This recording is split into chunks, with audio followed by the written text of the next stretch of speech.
Welcome back to AFTV, everyone. Welcome to the starting 11 shows. Arsenal versus Man City. Is this the biggest Premier League game of the Emirates era? Maybe. We're going to discuss that, team news and more. Looks like Partey's out for the game. Does that mean Jorginho comes in? And we have not just a whole watch along, but a whole watch party to discuss it. Welcome, everyone. I'm trying to inject some energy because flat energy a little bit after the party news. We'll get into that in a sec. But let's welcome everyone. We have Sharoy. We have Julian. Frank up there. Frank, welcome. Guna Lee. Welcome, Guna Lee. Two debutants. We have Ryan. Right, I remember that right, yes? Welcome. Nice to meet you. Welcome. We've got Ethan. Welcome. And sorry, I didn't catch your name. Freddie. Welcome, Mr. Lee, chatties. Right, as always, this watch-along is brought to you by NordVPN. It is NordVPN's birthday. They're offering a special gift for anyone who wants to be invincible. Hit the link in the description below or scan the QR code for a mystery gift from NordVPN. And here's a word from Ty and Julian. Why do you think you're unable to access new content on your favourite streaming services? It's raining that day. We mustn't forget that it's been raining, so... It's been raining! How did you end up with harmful malware on your laptop? Was that rain as well? It's a disgrace! What you need is NordVPN. Think of it as an umbrella, but just for your online activities. I like umbrellas. You'll be protected from harmful malware, viruses, and hackers. Anything else? It's super fast, and you can use it on up to 6 devices. Protected with complete freedom at the touch of a button. You, sir, are not a disgrace. Thank you. Remember, with the AFTV special, you can get a bonus gift. Welcome back. Let's get straight into it. Arsenal host Manchester City tonight. Kick off in about an hour and 20 minutes. Starting 11 in about 22 minutes. And it's going to be a fascinating one because there's been the Martinez-Trossard debate, Tomiyasu White, that's come up. But the big one is Partey's injury, confirmed by David Ornstein. There is a not so serious muscular injury, but it doesn't matter because even if it's not so serious, he's missing today. So we need to discuss that and more. Let's go into it. Lee, I came in, you had a bit of a frown on, you weren't too happy. No, listen, you want your best team to be available for this game. It's the biggest game, you know, of the season. It's the one we've all been looking forward to. Look, we're in a fantastic position. You want your best players. We've already had in December, the big, like kicking the old backside with Jesus. Still not available. It's nearly 3 months that he's been out. And now, I think our most important player. You just have to look at the game at the Etihad in the FA Cup. When he was playing in that first half, we was dominant. Second half, we weren't. So it's a big blow, I'm still hoping that he's still, by the way, I've just seen him going into the team hotel. So why would he be doing that? I don't know. So I'm fingers crossed that it's all a little... Few people sceptical about that. How can he sort of be all right yesterday when Arteta speaks in the press conference and then today, during the day, just picked up a muscle injury, so it's a weird one. Listen, unfortunately, Partey can, pick up an injury eating his dinner. You know what I mean? That's how it is with him, right? You know what I mean? You were sceptical yesterday about Arteta's press conference, weren't you, Shuri? Yeah, typically when he's asked whether the squad's fit, he just says, yeah, no new concerns. But yesterday he said no new concerns, absent something strange after this. So I feel like in the back of his mind, he may have got some news about a potential knock, but it hadn't been confirmed, and the news came out today. But look, I mean, even before I heard the Partey news, I needed a sedative today. I've been so nervous. It's that classic feeling of it's crunch time. The test is here, right? And this is exactly how I used to feel like before an exam. But with those exams, within 5 minutes of opening the paper, I'd look at the questions and I'd either be calm or I'd be more nervous, right? And that's exactly how I'm going to feel about the first 5 or 10 minutes here. Yeah. Once I've seen that first 5 or 10, I'll either calm down or I'll be looking around saying this may not go our way. And I say that because that's generally been the way that I've looked at games throughout the season. I've tended, and I feel like you were the same. Within the first 10 or 15, we kind of know which way it's going to go. Yeah, right? That's been the case with Arsenal. Very much so. But look, one thing I would say if Partey is out, United came to us with Casemiro out, and he's just as important to them as Partey is to us. They were away from home, and they took it to the wire. We are at home. So yes, we don't have our 2 best players, but we still have our biggest asset, and that is our home support. So that can carry us over the line. So for me, not all hope is lost today. And also, the last 2 games he's played, and we haven't won.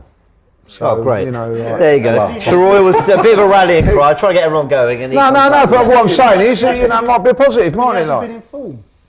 He hasn't played because I don't think he's been quite fit. Criticising him for the last few games, saying he's off the pace, and now it seems like if he isn't playing, and you said it's been confirmed. I mean, it's been confirmed by a journalist. Hasn't been confirmed until the team comes out. When the team comes out, then we'll know. Well, but that's why we've got the squad. In 19 minutes, we'll I was know. going to say as well, like, I mean, I just find it so annoying that some of the Arsenal journalists always release these things so early.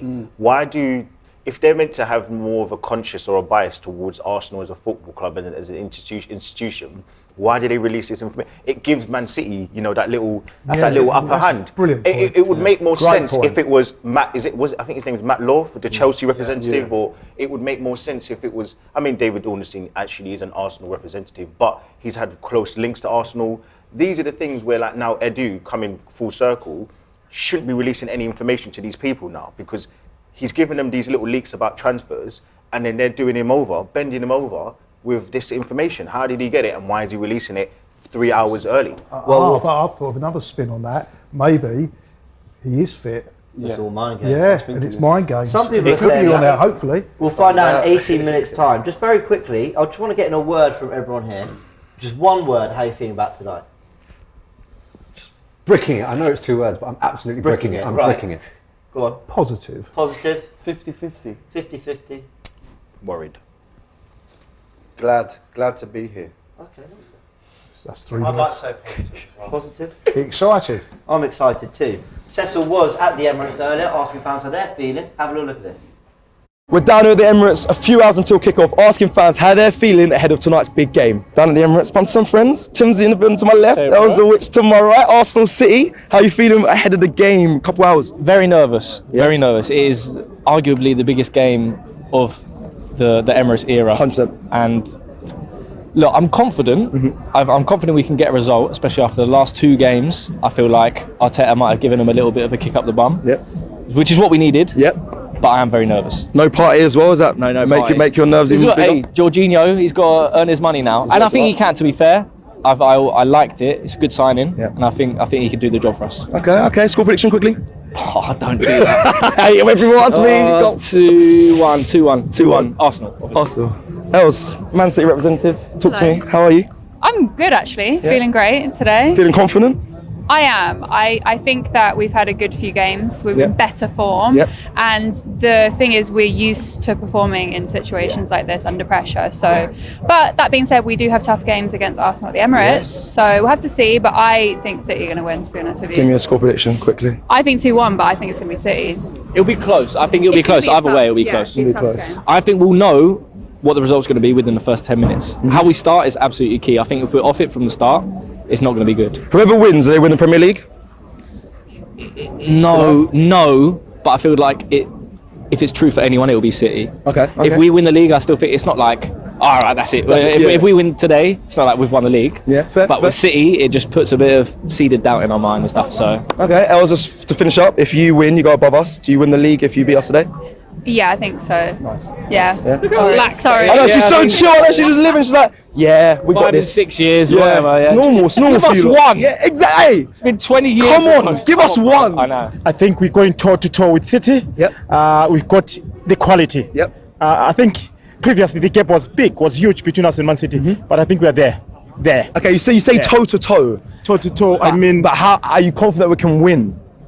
Confident, positive. Yeah. This is the Emirates. Yeah. This is a fortress now. Yeah. No Partey tonight as well. No Partey, but Jorginho can do the job. Right. I think we need to control the game. Yep. Jorginho can control the game. If we have control of the game, then we're fine. People are saying Martinelli on the bench. Martinelli should start. Yes. This is City. This is not Everton. Yes. They're not going to put 10 men on in the box. No. They're going to attack. They're going to be open. Okay. So let's go. Okay. Score prediction quickly.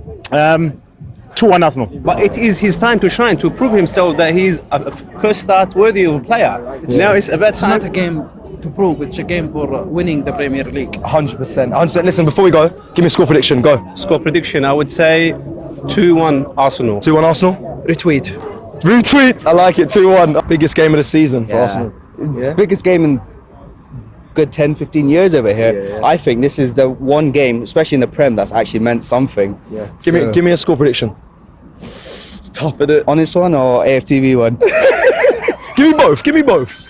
All right. Honest, I think it'd be 2-1 City. Yeah. But I also think if we do win, it could go 2-1 Arsenal. I'm feeling confident. Confident, yeah? Yeah, I don't know how to say it. Everything is possible. Yes. You understand? And we see, for example, when Saudi Arabia, they beat Argentina. Yeah, yes. You understand? Yes, I remember it. So that is how people must have inspiration. You don't need to. This guy, Arsenal, they don't need to be discouraged. You understand? They have to go, forget Haaland or whoever is playing. They are humans like them. Also, Haaland is not Jesus Christ. I'm not disrespecting him, but he's not Jesus Christ. No, it's true. You understand? They should go with determination. Those are the thoughts of the fans. Cecil outside the ground with the Emirates. I mean, I was just walking past about half an hour ago. It is getting really busy early for the game. And it's got that kind of, I mean, look, it's dark now, but it's got that kind of like Champions League night feel to it. You know, the big evening game, fans getting there early, big opposition. I think we're all excited about it. Let's go into this Partey news a little more, because there are photos, which Roy's just been showing me, of Partey arriving at the Emirates in tracksuits. Look, we'll see. David Ornstein rarely comes out and confirms an injury. So either Arteta's why playing... is he on the team? Why is he on the team bus if he's not playing? Well, either Arteta's playing 3D chess with everyone. Apparently he arrived with the team doctor, so who knows? I mean, I'm hoping it's... but let's say... I've seen he's arrived with security. I know it was the security bloke he's arrived with, you know what I mean? So, I don't know, you know. But let's say, hypothetically, Partey is out. Yeah. This is a massive opportunity for Jorginho, and I think this season has been proven, especially with like our spirit this year, that if a player, you know, with Jesus and Eddie come in and he's done the job, like all eyes is going to be on Jorginho today. Well, that's what I wanted to touch on. I can't take credit for this, but Culture Cam's tweeted when the Partey news broke. He said Jorginho has played in much bigger and much more important games than this, and he has. It's not bigger. Way bigger. Well, I mean, how can it be bigger? He's won Champions League final. Yeah, he has played in bigger games. Nothing. Euros final. It may not be popular to say this, but nothing. Not playing bigger for the Arsenal. It's not bigger for us. No, just because I help you out there because he's played the Champions League final. It is a glorified cup competition. This is the bread and butter, the most important championship in the world. This game's only important if we get to the end of the season and we're still in that conversation. But what I mean? But we are at the moment, therefore it's important. At this moment in time, it is the biggest game. Yeah. Well, what I will say though is, yes, he has played in some huge games, but you know, I remember when we got Silvestri and he had played in big games. Yeah. So it's just. I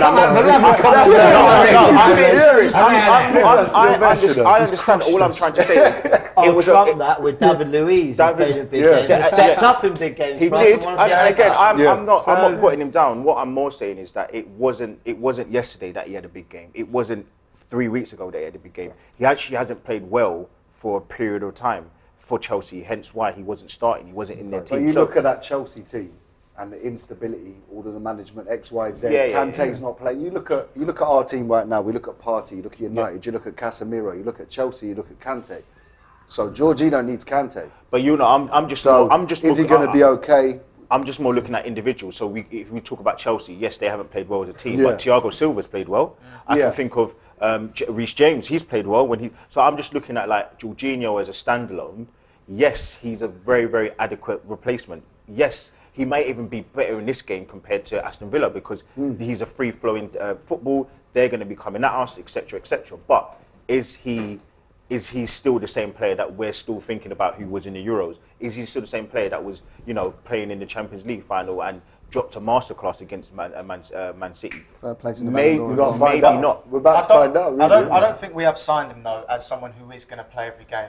Obviously, I don't personally think if El Nene didn't get injured, I don't think Jorginho would have been an Arsenal player. I agree. I genuinely believe that signing has been done for depth and experience. Like what we tried to do a couple of years ago with like Willie and David Luiz, bringing in that old and experience. We're trying to do that now, but we're doing it with winners and recent winners. I think they only really sign him in this situation because it fills the gap in ability between Thomas Partey and the likes of El Neni and Sambi Lokonga, because the gap in ability between those guys is massive. So you have Jorginho in there as the middleman, his experience, he's been there and done it all. I think it's a great signing. Yeah, I genuinely do believe that signing for 12 million is very good. But I think what Paul Merson said, something that stuck with me was like, when your team's at your strongest, that is when you build on it and like you get players in. And for me, I think overall for 12 million, just for the experience and that winning mentality, it's worth it. And it's only an 18-month contract as well. It's good business. I do think. We lost Jesus, and that was a massive thing. Eddie has stepped in and done well. You know what I mean? And that is what you've got. These squad players have got a massive role now. You know what I mean? Jorginho's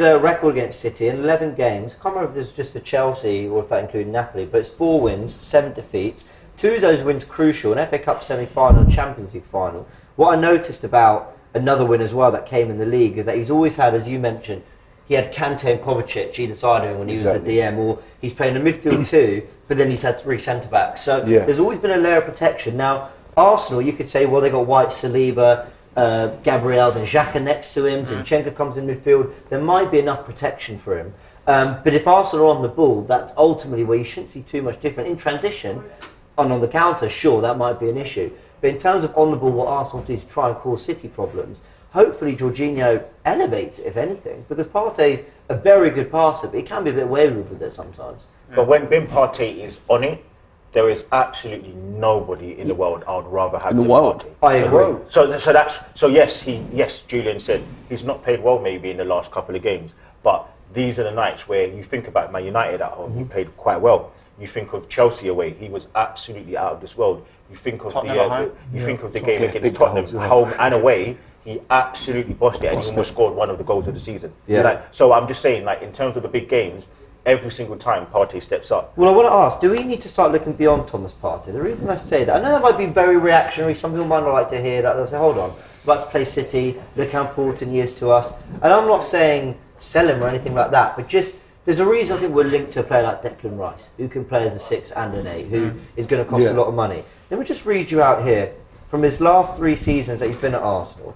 In the 2021 season, he missed 19 games through hamstring and hip injuries. In the 21-22, through a knock and ankle injuries, he missed 14 games, and he missed 4 this season with thigh and muscle problems. So not as bad this season. Go on. Well, I think if you can pick up on that, the club have definitely picked up on that, which is why they did try in January, didn't they? They did try and bring in Caicedo. For one reason or another, because of the market that we're in, it didn't necessarily happen, which is why we haven't gone for the long-term solution, because it wasn't feasible. And we brought in the stopgap. So I think the answer is yes, we do need to look beyond Partey, but that's not necessarily looking beyond Partey for that starting place. That's looking beyond Partey to the extent that you bring in someone that he can mould, and there can then be that changing of the guard. Yeah. Right? Or you need someone to agree with match that strategy. I agree with that strategy. I understand the drop off is big, but can we really name an attainable target now that is not only an astute signing to build for the future, but also matches Partey's level? Because I struggle. Availability is the best ability. I struggle with the whole, and again, none of us are transfer gurus. I know that James and I, we love talking about Football Manager. Like that is our thing. He knows, and we've spoken about it. But never lets me down. I mean, you did get battered a couple of games. I did remember, and you tried to cheat. Like, what did I do? You did get battered by a couple of teams. Oh yeah, I just replayed it. But my point is that we're not transfer gurus. We're not scouts, so we don't know who's the next Caicedo. No one knew who Caicedo was until he came to Brighton. So yes, Sharoy makes a great point with that, but I do think there are other adequate players that we could have got. And again, Jorginho is a good player. I'm just saying it more like along the lines of, yes, there's a worry that he's not playing, and yes, he may not be the right player, but look, we're going to find out. As everyone said, we're going to find out. I think Declan Rice would be a good shout in summer, 100%. Yeah. But I'll be honest, hypothetically, obviously, we'll all have our fingers crossed. If we won the league and we've got that sort of big energy, I'll be going for Bellingham. Like someone like that. I know it's very a bit unrealistic and something rash, but that's a player who's proven internationally at his club level, like English as well. That is, in my opinion, I would rather have him over Declan Rice. Obviously, he's going to cost a bit more. 100%. But when you win a league and we're going to have all that money, the owners might actually look at that and think like, right, we're onto something, like let's invest. I would 100% be going for the biggest boys that are out there. It goes as simple as the top 4. We've known this for years. We can't get the players until we get Champions League football. So as soon as we end the season and we're in a position, there's going to be more availability for who we can get and price ranges. When you're, I would get Declan we have to Rice. pay more to try and draw people away from Europe. I would get Declan Rice because he can play 2 positions. He can play the holding role, but also he can be a box-to-box player as well. So you're actually got the mentality. 2 for the price of 1. He's a mentality monster. English, Let me read you a list of games that Thomas Partey's missed since signing for Arsenal. This isn't all of them, but it's just some of them. Have we got enough time? Yeah. No. It's all good. I've got this. Do you want to host that? No, just wondering if we've got enough time, Kick-off's at 7:30. I've got it here on a graphic. In the 2021 season, he missed Spurs away, Chelsea at home, City at home, and City at home again, because that included one of the cup ties. 21-22 season, he missed Chelsea at home, City away, Chelsea away, Man United at home, Tottenham away and Newcastle away, and this season he's missed Man United away and potentially I'll put Man City at home for today, but of course we are waiting for full confirmation on that. So a lot of big games he's missed. And are you trying to call him a bottle job? Is that what you're saying? James, are you calling one of my players? Are you calling him a bottle job? I'm trying to expertly analyse. James, I'm not happy with that. I'm trying to expertly analyse why we'd spend 120 million. You are a genius, you're Houdini, but that stat, I want you to get rid of that. Honestly, get rid of that. That's what I'm saying. He must have missed some games against smaller clubs. Yeah. Why are you calling him a bottle job? No, of course, yeah. But that's just. But the point I'm trying to make is it's so frustrating as Arsenal fan. 3 minutes to the line, by the way. It's so frustrating for us here. We're so excited for another massive game, and we're not going into it with our best team. Yeah, but we've had this with Partey for many a season. This is not something new. We've had this as an Arsenal fan for 15 years. We couldn't keep Fabregas, Van Persie, Ruzicki fit for a full season. That's part of football. That's just football, isn't it? But like, don't you think we always miss them at key? I remember 13-14, we were on something special. Ramsey, Cazorla, Wilshere all get injured. We were on something special. 15-16, we started really well. Ozil gets. Was it Ozil? Ramsey got another injury. I remember Coquelin when he was playing well. Eduardo, I remember when it was. It's frustrating. I remember going into when we were struggling to win a trophy at Birmingham, and we played Stoke on the Tuesday, and Fabregas got an hamstring injury that night, and that if he'd have played that day, we'd have beaten Birmingham easily. But listen, injuries are part and parcel of football. Part and parcel of the thing is, it's like if Partey has not missed a game for 2 years and he gets injured today, you can go, oh, that's a little bit unlucky. But this is coming with him. All right, but he's had a great record this season. It's been much better. Much better. Yeah. A great record. He's playing every game like Mr. Declan Rice. You know what I mean? Not like Mr. Fragile Partey. He's not missed a Premier League game though. I think those 4 games. He missed United, didn't he? He missed. Through injury. United Through injury this season. Yeah. Oh, okay. I thought it was now potentially this one. Jorginho starts. By the way. We've got the starting 11 in 2 minutes. So we'll just quickly go around and find out who would make any changes other than anything forced. Obviously, the Tomiyasu White debate came up. Trossard's playing really well. Would you bring Trossard in? Do you know what? You made a good point as well. Like, I'm always a firm believer if it ain't broke, don't fix it. But obviously, we haven't been at our best recently. I think I would stick with the front three, but I would be forcing maybe Trossard down the middle. Okay, Trossard from Nketiah. Same for me, and for this game, I think I'm putting Tomiyasu. I think you need the strength and the physicality at the back, but because we're missing Jesus, Eddie's not giving that interchangeability of Martinelli. And in this game, we need Martinelli back. So I'm thinking Martinelli, Trossard. It's not going to happen. It's going to be Eddie. But it's a great shout. It's that interchangeability. We missed the magic in the middle to just unlock the fine little gaps with Eddie. Because I think that's the difference between obviously having Eddie and having Jesus. With Eddie, you've just got goals and a good press. With Jesus, you've got that Firmino sort of role where he drops, and then that allows our wingers to come in from the sides. And you get Eddie off the bench. Eddie off the bench is dangerous. Top of the league because of the 3 up front. Right. Martinelli, Saka have been outstanding this season. Couple of bad games Martinelli's had, so was Xhaka, so was Saliba. But we ain't calling for them to be left out, are we? Why? Because we haven't got the players to come in. Because Trossard, like, you know what I mean? Trossard, I think, will be key going into the Aston Villa game. Yeah, don't push it. I would have played Trossard. I said this on Saturday and rested Martinelli. Yeah, I'd have done the same. But he didn't do that. I do think Martinelli needs a rest, but I also remember what Martinelli did to City against them January the 1st, I think it was 2022. And he was immense, absolutely immense. And I think his style of play fits exactly what we need to counter what City do. And there's space there. Starting 11's in. Okay. All right, is he? Ramsdale in goal. The back 4 of Tomiyasu. Really? Wow. Saliba, Gabriel, Zinchenko. That's big. Wow. Big. In midfield is Jorginho and Xhaka. Odegaard, Saka, Martinelli and Eddie Nketiah. That is the starting 11. On the bench, Matt Turner, Ben White, Kieran Tierney, Jakob Kivior, Rob Holding, Fabio Vieira, Leandro Trossard, Reece Nelson is back on the bench, and Koza Dubry as well, the youngster, is on the bench. Let's just recap then. Smith Rowe's still on holiday then, yeah? Yeah. Massive game for Jorginho. What about Haaland? It is half term though. We'll get the what's their team? We'll get the City team in a sec. But just to confirm, that is Jorginho coming in for Thomas Partey. We know was confirmed unavailable. There was some hope with. There's a little bit of doom and gloom gone in here now. And Tommy There was a little fly. Do you know what? But Tommy Asu's clearly a tactical decision here. White's on the bench, so what's he thinking there?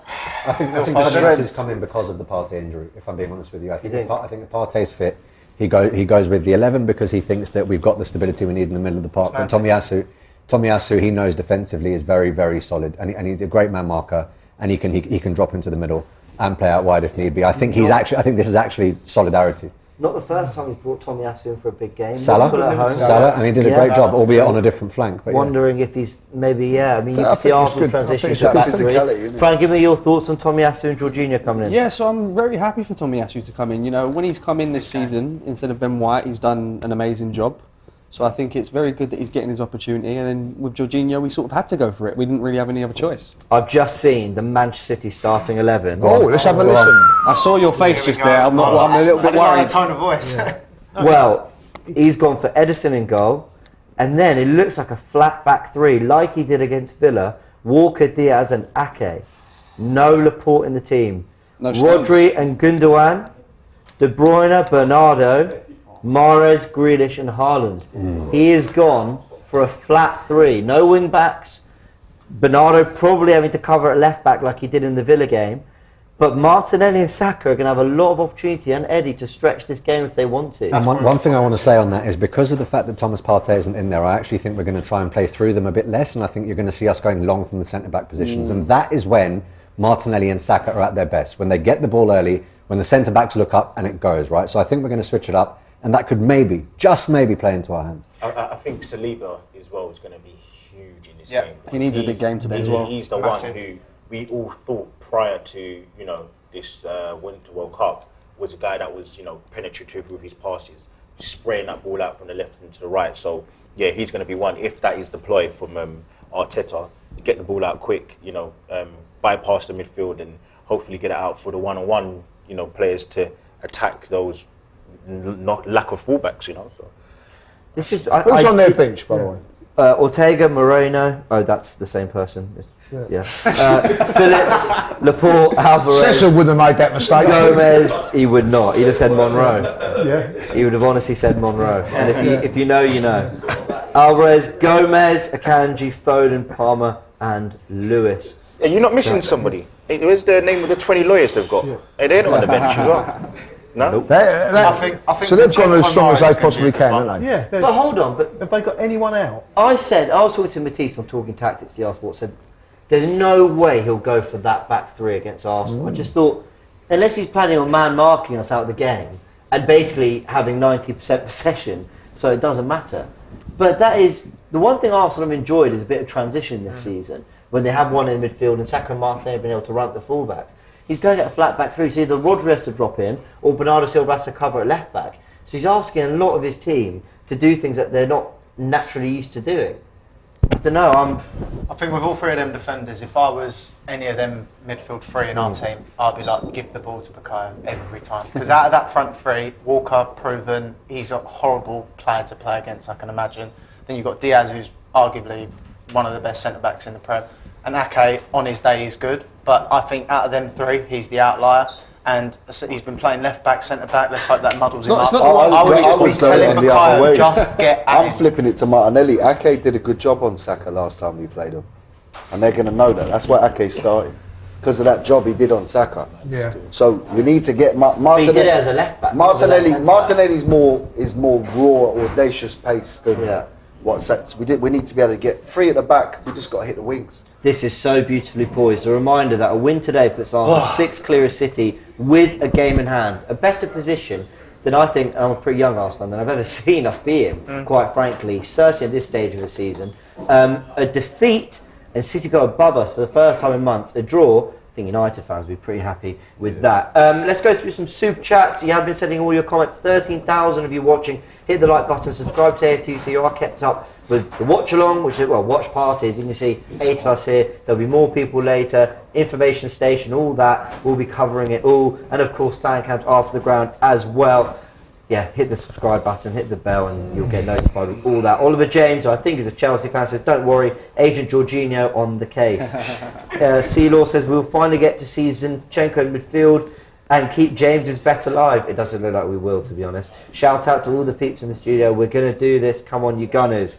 Trossard needs to be a false 9 who does the Jesus part of the game, and Martinelli does at his best. Yeah, and Nketiah's done well, but it's time to change. Chaitanya says, need a Rodri red card tonight to save us.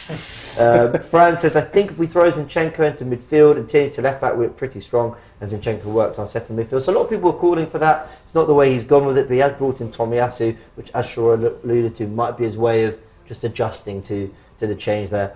Franz also says, oh no, I did get that one already. Anthony to 1993 says, fans wanted midfield cover. We have it, so stop the shit, he says. I agree. Nick says, we'll find out Xhaka's emotional growth today.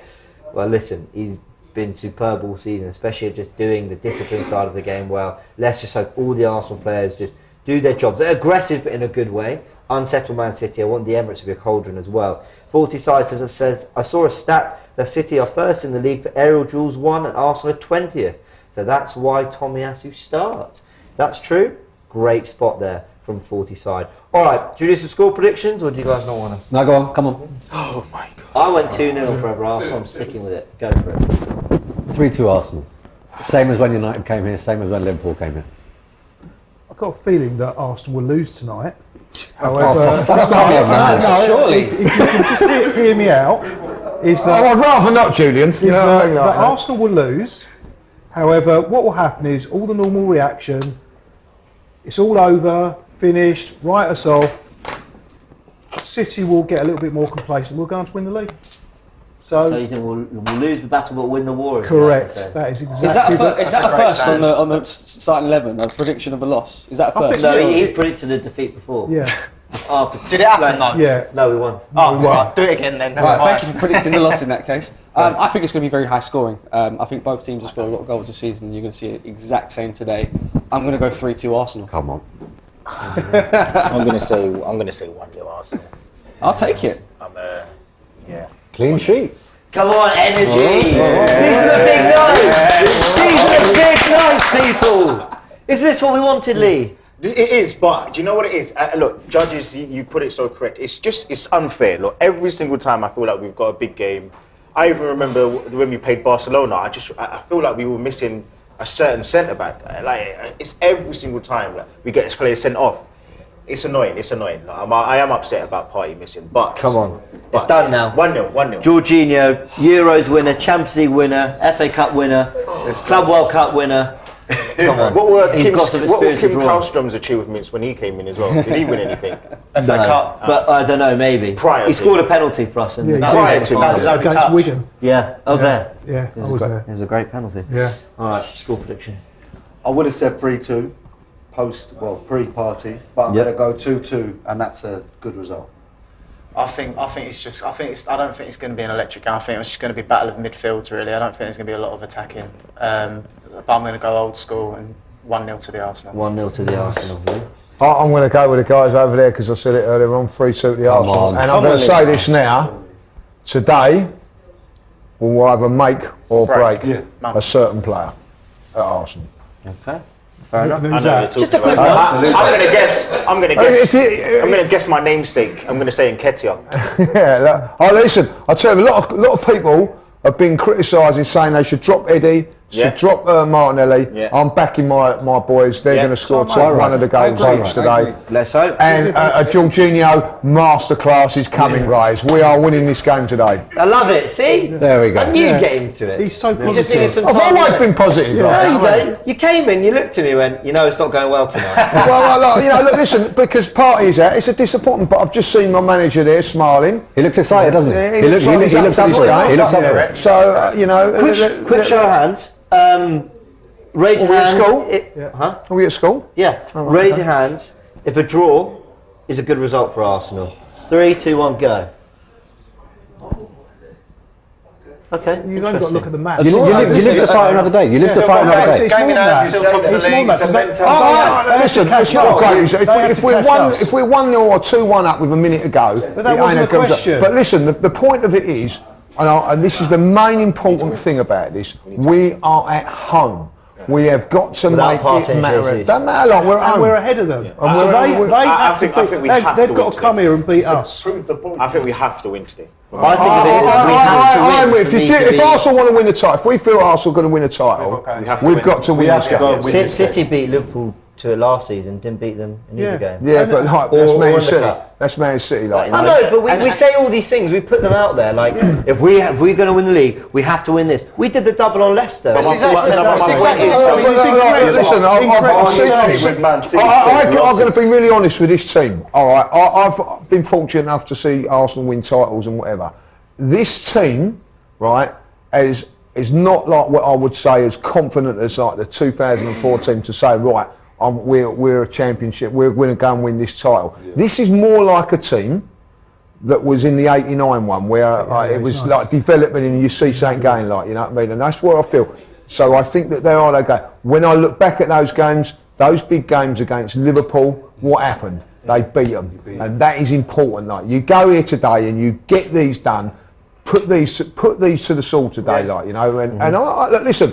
You put a knife in the heart of those Man City players. Exactly. And the other thing, look, you just contradicted yourself. You said the Leicester City season when they won it, we beat them twice and we didn't win it. Yeah. You then said the other part opposite when Liverpool beat Man City twice, they lost against them and they won it. So you know, you just look at it. No 2 seasons are ever the same. So when people bring these points up, I just think we're the here and now. We're in a predicament where I believe if we don't win it, I don't think we will have enough to kind of, you know, get that. I just don't see us having enough. Gap. We need those points. All outside noise is saying.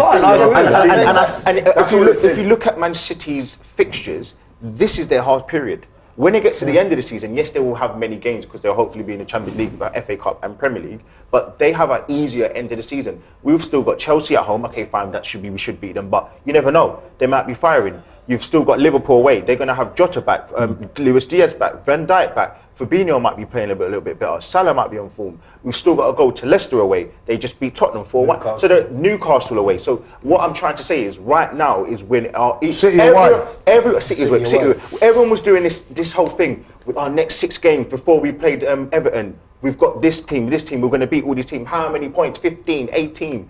We've got 1. So now we've done it the hard way. We should have beaten Brentford. We should have beaten Everton. And then you can, I don't want to swear, but you can mess around in this game. And as judges said, I don't want to sort of quote you in the wrong way, but it's a free hit. It could be this game. But now we've done it the wrong way. We have to win today. Fair enough. But back to what you said though about like the whole sort of like, you know, when Leicester did it and stuff like that. I do agree. Like, you know, old school football is you go into every game, you play strongest 11, and you go out there to win. You leave it all on the pitch for 9 minutes. Football's evolved. Like, it's not like that anymore. Like, you look at Leicester when they won the league. They prioritised the league when they saw the opportunity. And I personally feel like we've done the same. I don't think that we played our strongest 11 against Man City in the FA Cup purely for moral reasons. That's it. Because if we had played our strongest 11 and got absolutely popped, we would have gone into this game on that basis of being morally down. Fair enough. Prakar says Nketiah always shows up in big games. We shouldn't doubt him. Let's hope he gets a big win and a big result. All right, we're going to leave it there. Big thanks to everyone. You've all been fantastic. And we'll all be back in about 15 minutes exactly for the reaction to, well, more reaction to the starting 11. Build up to kick-off at 7:30 in 45 minutes. How's everyone feeling? You've got to get to the game, a few others do. And as always, this watch party, the starting 11, is brought to you by NordVPN. Go check them out. The link is in the description below, or hit the QR code as well. It is their birthday, so we've got a very special mystery gift for you as well. All right, we'll leave it there. Big thank you. Catch you very soon. Come on, Arsenal. Listen, things ain't getting any cheaper. So if you're traveling a lot like me and you want to save money, you can do that with NordVPN. Once you have NordVPN, you can explore a lot of different price options for things like flights, hotels, entertainment, anything you want. Just use NordVPN to change your location. Why pay international prices when you can pay local prices? We save literally hundreds of pounds every time we follow Arsenal on tour. It's a no-brainer. Just click the link to be invincible.